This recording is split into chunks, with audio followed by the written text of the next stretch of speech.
মাটির কাছাকাছি থাকা মানুষগুলো প্রায়শই হন সরল আর বিশ্বাসী।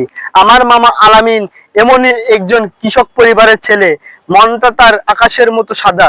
ঝড় বৃষ্টির এক ভেজা দিনে যখন প্রকৃতি একটু থমথমে, তখনই প্রতিবেশীর এক ছেলে এসে হাজির। আবদার তার সহজ, মামা গাছ থেকে কিছু আম পেড়ে দিতে হবে, বিনিময়ে দেবে 50 টাকা। সরল মনের আলামিন মামা কোনো দ্বিধা না করে ভিজা পিছলানো গাছের মগডালে উঠলেন, ঝুঁকি নিলেন, আম পেড়েও দিলেন ছেলেটিকে। 50 টাকার হাতে পেয়ে হয়তো এক মুহূর্তের জন্য খুশি হয়েছিলেন।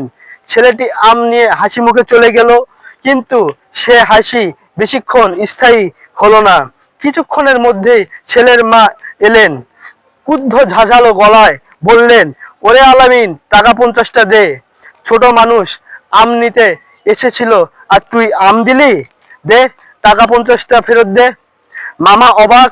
তিনি কষ্টে করে আম পেড়ে দিলেন, টাকা দিলেন।